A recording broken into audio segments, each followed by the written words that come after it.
Hello बच्चों, आज हम पढ़ने जा रहे हैं कविता घर की याद, जिसके लेखक हैं भवानी प्रसाद मिश्र।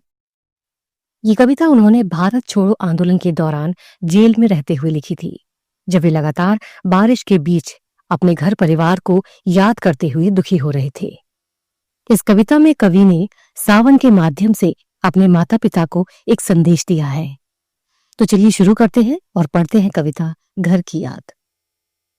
पहले काव्यांश में कवि अपने घर से दूर जेल की एक काल कोठरी में बंद है।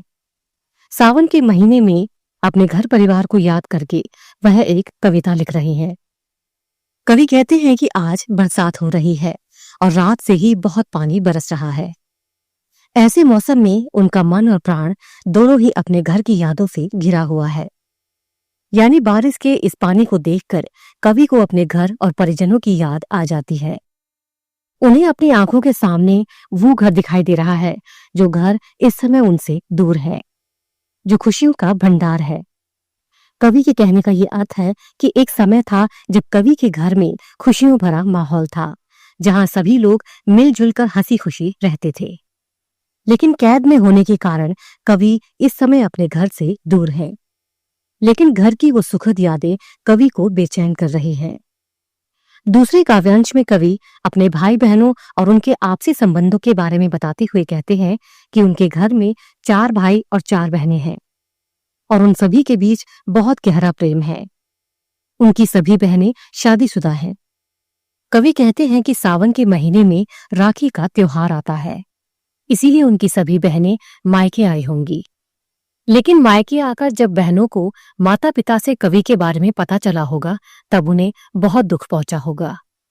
वो कहते हैं कि उनके जेल में होने की वजह से घर के सभी लोग दुखी होंगे और उनका खुशियों से भरा वो घर अब परिताप का घर यानी दुख और कष्टों का घर बन गया होगा। लेकिन संकट की इस घड़ी में वे सभी एक दूसरे का सहारा बने हुए होंगे, क्योंकि सभी भाई बहनों में आपस में बहुत प्रेम है। उनके चारों भाई भुजाओं के समान एक दूसरे को सहयोग करने वाले और बहुत ही बलिष्ठ और कर्मशील हैं। जिस प्रकार एक इंसान की भुजाएं उसे हर काम करने में सहयोग करती है, उसी प्रकार उनके भाई भी उनके सुख दुख में उनको सहयोग करते हैं। और उनकी बहनें प्रेम का प्रतीक हैं, जो सभी भाइयों पर अपना प्रेम और ममता लुटाती रहती हैं। तीसरे काव्यांश में कवि अपनी मां के बारे में बताते हुए कहते हैं कि उनके जेल में होने की वजह से उनकी मां इस समय बहुत दुखी होंगी। कवि को अपनी मां की ममता याद आने लगती है। वो कहते हैं कि अगर मैं अपनी मां की गोद में सिर भी रख लूं, तो भी उनकी सारी परेशानियां अपने आप ही समाप्त हो जाती है। कवि को इस समय अपनी मां की ममता और प्रेम जेल की काल कोठरी में भी महसूस हो रही थी। कवि कहते हैं कि उनकी मां लिखना नहीं जानती, इसीलिए वह कवि को पत्र नहीं लिख पाती। चौथे काव्यांश में कवि अपने पिता की शारीरिक विशेषताओं के बारे में बात करते हुए कहते हैं कि भले ही उनके पिता की उम्र हो गई हो, लेकिन अभी भी उनके पिता पर बुढ़ापे का कोई असर नहीं दिखाई देता। वह अभी भी एक नौजवान की तरह दौड़ सकते हैं, खिलखिलाकर हंस सकते हैं। उन्हें मौत का डर नहीं है और अगर उनके सामने शेर भी आ जाए तो भी वो उसके सामने बिना डरे खड़े रह सकते हैं। वह बहुत ही साहसी व्यक्ति है। उनकी बातों में बादलों की सी गर्जना है। इस उम्र में भी वो इतनी तेजी से काम करते हैं कि आंधी तूफान भी उनको देखकर शर्मा जाए। यानी उनके पिता बहुत ही तेज और फुर्तीले हैं, जिनमें आज भी नवयुवकों जैसा उत्साह और जोश भरा हुआ है। पांचवें काव्यांश में कवि अपने पिता की दिनचर्या के बारे में बताते हुए कहते हैं कि हर रोज की तरह आज भी उनके पिता ने गीता का पाठ किया होगा और व्यायाम किया होगा। मुग्दर को पकड़कर व्यायाम किया होगा। व्यायाम खत्म करने के बाद जब वो घर के ऊपरी हिस्से से नीचे आए होंगे, तो घर में अपने लाडले पुत्र यानी कवि को ना पाकर दुख से उनकी आंखें आंसू से भर आई होंगी और भाव विभोर होकर रोने लगे होंगे। कवि आगे कहते हैं कि अभी भी वर्षा हो रही है और बरसते हुए पानी को देखकर उन्हें घर की याद आ रही है। उनके चारों भाई और चारों बहनें अभी भी घर पर होंगे। शायद वो इस वक्त या तो खेल रहे होंगे या यूं ही खड़े होंगे और पिता की नजरें अपने 5वें पुत्र यानी कवि को खोज रही होंगी। छठे काव्यांश में कवि अपने पिता के बारे में बात करते हुए कहते हैं कि वैसे तो उनके पिताजी पूरी तरह से स्वस्थ हैं, बुढ़ापे का अभी तक उन पर कोई असर दिखाई नहीं देता। लेकिन उनके सभी भाई बहनों के बीच में अपने पांचवें बेटे को न पाकर वो दुखी हो रहे होंगे और उनका नाम लेकर रो पड़े होंगे। कवि कहते हैं कि वो अपने माता पिता के पांचवें पुत्र हैं। वैसे तो पिताजी अपने सभी बेटों से बहुत प्रेम करते थे, लेकिन कवि को अपने और बेटों की तुलना में श्रेष्ठ मानते थे। अगर वो अपने चारों बेटों को सोने के समान मानते थे तो उन्हें सुहागा यानी उन सभी से बेहतर मानते थे।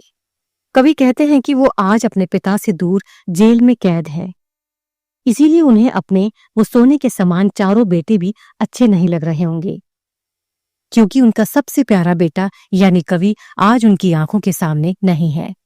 कवि यहाँ पर अपने आप को भाग्यहीन बता रहे हैं, क्योंकि वो जेल में है और उनके कारण उनके माता पिता को कष्ट पहुंच रहा है। अगले काव्यांश में कवि कहते हैं कि माँ अपने मन के दुख को छिपाते हुए पिताजी को समझाने का प्रयास कर रही होंगी कि उनका बेटा भवानी जेल में सकुशल ही होगा। माँ ने पिता से कहा होगा कि वह आपके बताए मार्ग पर ही चल रहा है और देश सेवा करते हुए ही जेल गया है। उसने आपकी ही परंपरा का पालन किया है। कहने का ये अर्थ है कि देशभक्ति का रास्ता पिता ने ही अपने पुत्र को दिखाया था और उनका बेटा आज उसी राह पर चल पड़ा है। देश की भलाई ही आज उसके लिए सबसे ऊपर है और माँ को अपने बेटे की देशभक्ति पर नाज है। उनकी माँ पिता से कह रही होंगी कि अगर आज वो ऐसा नहीं करता, देश सेवा से पीछे हट जाता, तो आज मेरी कोख लज्जित हो जाती, मुझे शर्मिंदगी का सामना करना पड़ता।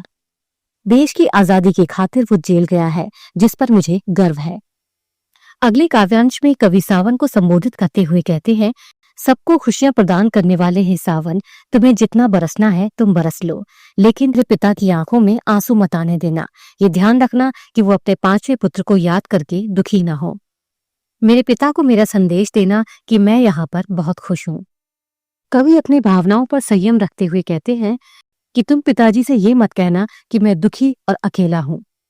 जेल के सभी लोग मुझे चाहते हैं, यहाँ मुझे कोई कष्ट नहीं है। यहाँ मैं खूब खाता पीता हूँ, जिस कारण मेरा वजन भी बढ़ गया है।